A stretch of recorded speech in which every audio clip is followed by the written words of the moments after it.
Encore une fois, loué soit Jésus-Christ. Alors, chers amis, la bonne nouvelle. Jésus nous donne toujours des bonnes nouvelles. La bonne nouvelle aujourd'hui, en fait, elle consiste à plusieurs choses, mais tout d'abord, Dieu nous dit « Soyez saints ». Seigneur, on ne peut pas commencer par quelque chose un peu plus adapté à moi. « Soyez saints, comme je suis saint ». Waouh, c'est une phrase terrifiante, un tout petit peu. C'est une phrase qui peut faire peur parce que soyez saints alors qu'on se sent plutôt des pécheurs, des petits. On s'est dit souvent, mais moi je suis à l'église, mais je suis une personne insignifiante, je suis là juste pour prier Dieu.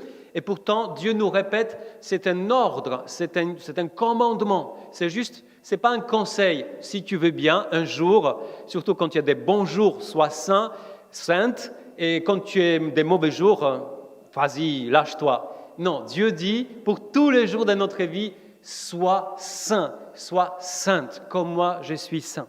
Saint Paul nous rajoute un petit côté pour mieux comprendre pourquoi. Aujourd'hui, dans la lecture, Saint Paul dit, vous êtes un sanctuaire de Dieu, vous êtes un temple de Dieu, aux yeux de Dieu. Quand Dieu vous regarde, vous êtes comme un temple de Dieu.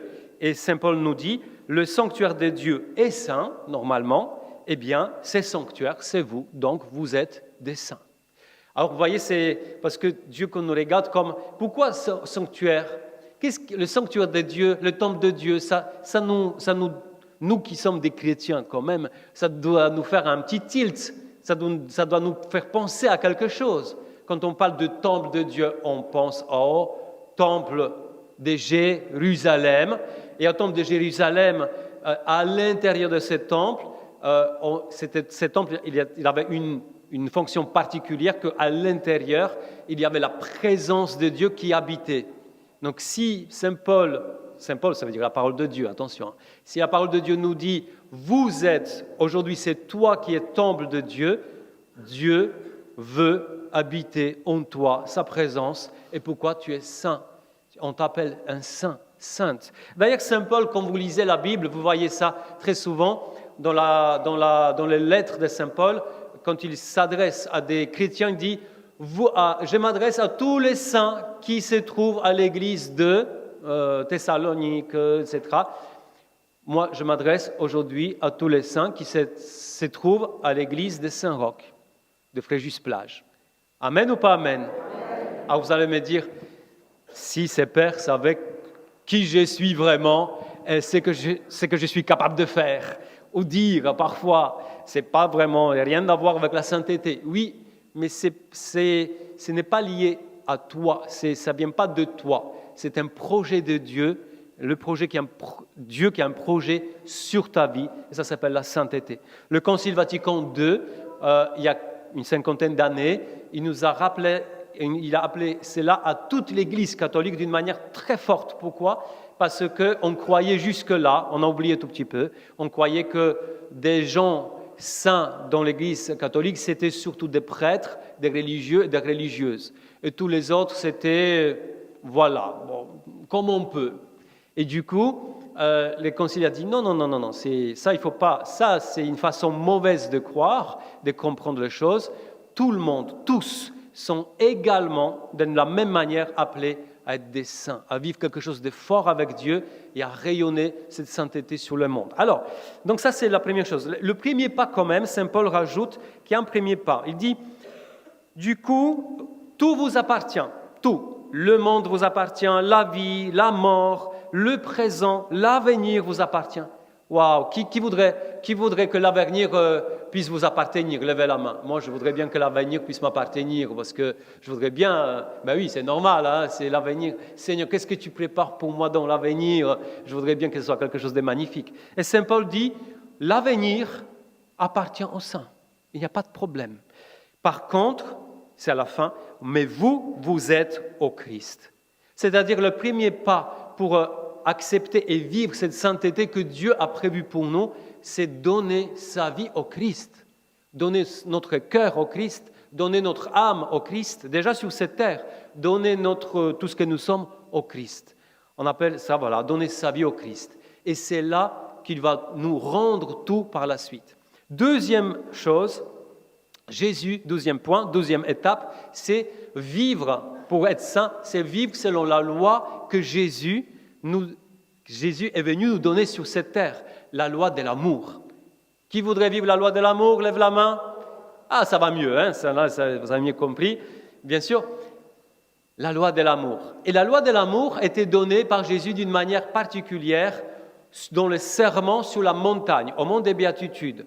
La semaine dernière, Père Charles a fait une super belle homélie. C'était le début de sermon sur la montagne. Vous vous souvenez, ceux qui sont venus à la messe, la semaine dernière, dimanche, c'était Jésus disait « On vous a dit ça, mais moi je vous dis ». À plusieurs reprises, c'était très fort. Aujourd'hui, vous avez bien entendu, l'évangile continue. C'est la suite de ce même discours.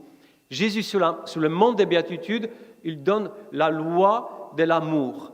Et Jésus, et c'est très fort, hein, mais quand vous lisez ça, quand vous imaginez ce que Jésus est en train de faire, c'est quelque chose de très grand. Parce que Jésus dit, on vous a dit de faire ça ou pas faire ça, mais moi je vous dis. C'est en fait, en quelque sorte, il annule certaines choses. Hein. Il faut voir, hein, aujourd'hui encore. On vous a dit l'œil pour l'œil, dent pour dent, mais moi je vous dis, et c'est complètement autre chose. En fait, il annule certaines vérités pour donner sa vérité.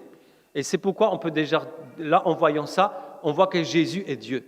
Jésus n'est pas seulement un maître de sagesse, parce qu'un maître de sagesse n'est pas capable de faire un tel discours. Un maître de sagesse va dire, selon moi, bien vivre, c'est... Mais Jésus, carrément, il prend toute son autorité de fils de Dieu pour dire « Et moi, je vous dis ça. » Et c'est ça qu'il faut faire. Waouh! Ça me fait penser, Père Charles nous a dit la semaine dernière que ça lui a fait penser à Moïse, le prophète dans l'Ancien Testament, le plus grand prophète qui reçoit la loi de Dieu toujours et la transmet au peuple. Mais moi, ça me fait penser à Dieu lui-même, parce que Jésus se trouve sur une montagne en Israël, quand il enseigne ça, et Moïse a gravi le mont Sinaï, et c'est là, Moïse a entendu la voix de Dieu, il a reçu les tables de l'Alliance, là-bas, sur le mont de Sinaï, il a transmis. Jésus, en fait, il est Dieu. Sur un mont, sur une montagne, il donne la nouvelle loi divine, loi de l'amour, la loi de la nouvelle alliance, de l'alliance en Jésus, à son peuple, carrément. Donc du coup, c'est pourquoi c'est tellement fort, c'est extrêmement fort. Alors la loi de l'amour, elle est quand même exigeante, elle est quand même particulière. On a le choix. Quand Jésus dit ceci, on vous a dit, mais moi je vous dis, ça veut dire vous avez le choix. Vous pouvez choisir, vous devez choisir entre ça ou bien ce que je vous dis moi aujourd'hui. Alors, vous pouvez choisir ceci. J'ai pris exprès de petits extraits de ça.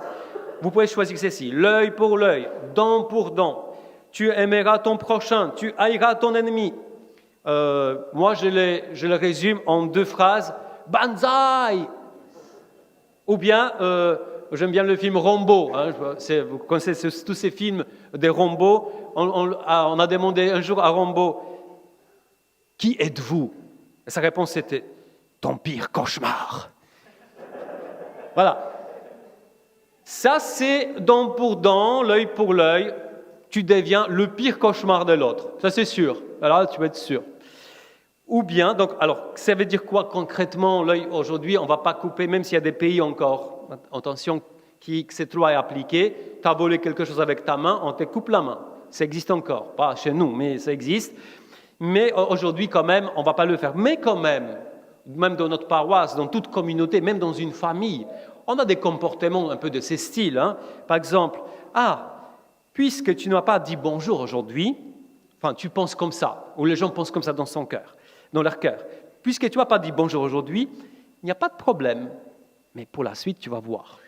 Je ne te dirai pas bonjour non plus. Tant pis pour toi.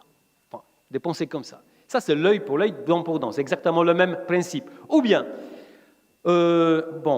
d'accord, tu m'as blessé comme ça en me disant une telle parole qui était vraiment pas gentille. Franchement, eh bien, tu vas voir maintenant je prépare une petite parole et quand le moment viendra, tu auras la même chose en pleine figure.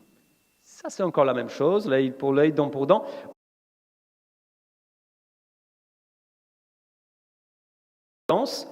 Eh bien, je coupe le pont. Tu as mérité ça. Bon, je ne veux plus te voir. Je vais choisir entre ça fait un peu rombo, ça fait un peu, voilà, et moi, Jésus dit. Et qu'est-ce que ça veut dire, moi, Jésus? Quelle est la loi de l'amour? Il dit ceci. Oh, je sais, ça se trouve aujourd'hui dans l'Évangile. Si vous aimez seulement ceux qui vous aiment, même les pires des pécheurs le font déjà. Facile. Si vous ne saluez que vos frères, c'est-à-dire les gens qui sont proches pour vous, les athées, les agnostiques, toutes sortes de gens le font déjà. Rien d'original.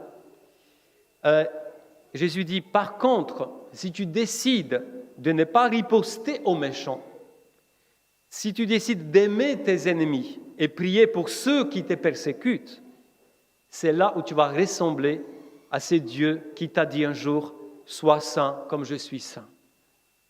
Et pour compléter l'image, on peut se dire, Dieu le Père, sois saint comme je suis saint. C'est comme si on a ces proverbes en France qui dit tel père, tel fils ou telle fille. Mais oui, tel père, pas notre père dans ces cas-là, mais notre Père, Papa du ciel, tel père, tel fils, telle fille. Ça, soyez saints comme je suis saint. Et là, dans les psaumes, on voit encore mieux dans l'Évangile, par exemple, qu'est-ce que c'est Père? Pourquoi il est saint? Pourquoi on dit qu'il est saint? On nous dit aujourd'hui, dans la parole de Dieu, parce qu'il fait lever son soleil qui brille, qui réchauffe sur tout le monde, sur les bons, sur les méchants, sur toutes sortes de gens. Parce qu'il fait tomber la pluie. La pluie dans la Bible, c'est un signe de bénédiction, parce que quand il y a la pluie, chez nous aussi, on vit la sécheresse, quand il y a la pluie, tout pousse. On a de quoi boire.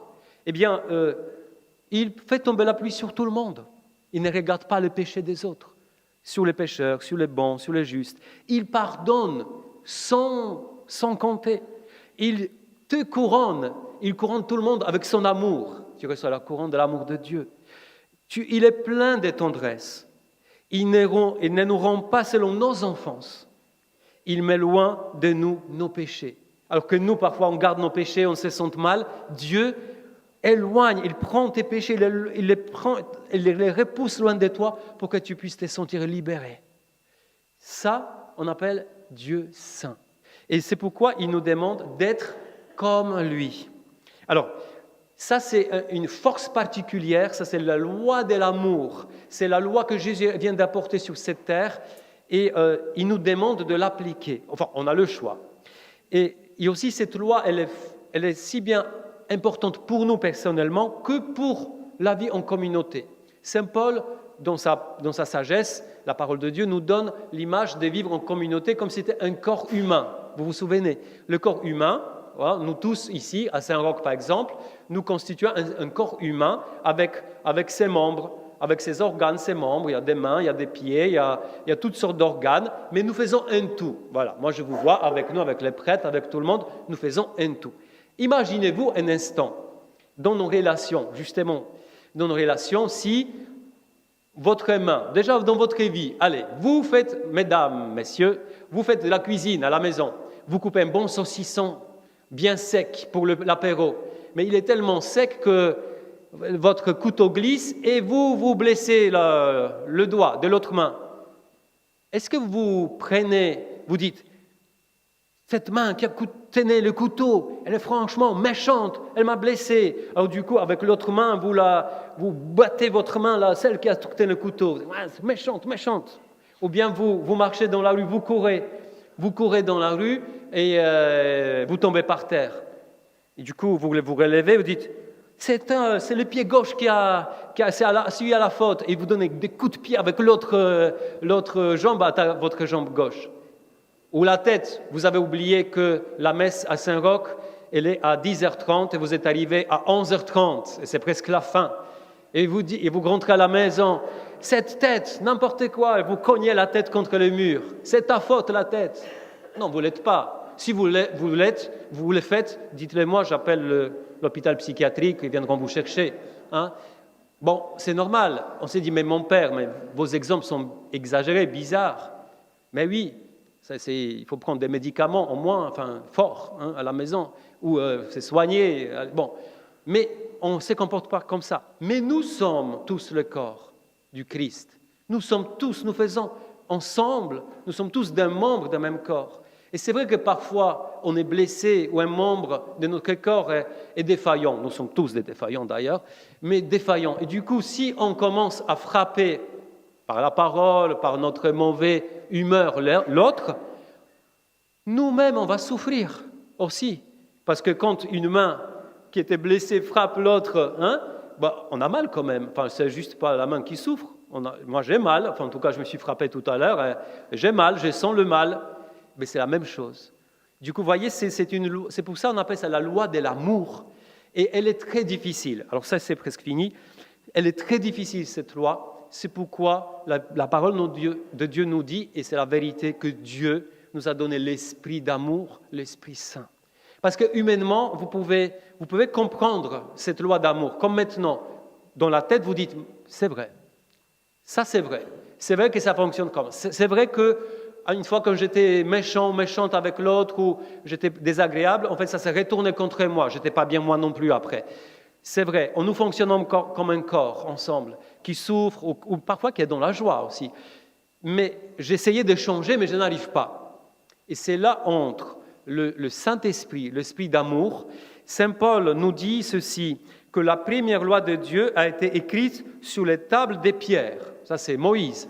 Mais il nous dit, mais avec Jésus, nous avons une alliance nouvelle qui est écrite, donc l'alliance nouvelle, ça veut dire la loi de l'amour de Jésus, qui est écrite par l'Esprit Saint sur nos cœurs, les tables de chair. Ce n'est plus des tables de pierre, ce n'est plus juste des bouquins, tout ce que vous voulez. Cette fois-ci, cette loi d'amour, elle est exigeante, elle est plus exigeante que la loi ancienne de Moïse, mais nous pouvons avoir la force de l'accomplir par la puissance, par la présence du Saint-Esprit. Parce que, humainement, on ne peut pas l'accomplir. Elle est trop exigeante. Mais on peut avoir cette force. Et c'est là, je me suis dit, nous prions pas assez le Saint-Esprit. On prie Jésus, on prie Dieu le Père parfois, un peu plus rarement. Mais le Saint-Esprit, souvent, on ne prie pas. Et pourtant, c'est lui, depuis le jour de la Pentecôte, depuis le jour qu'il est descendu du ciel, il n'est jamais remonté au ciel.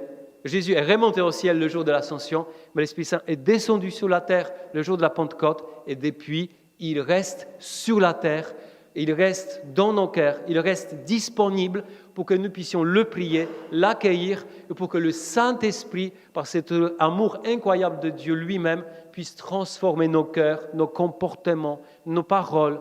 Il faut le prier. Il faut le prier, le prier, le prier tous les jours.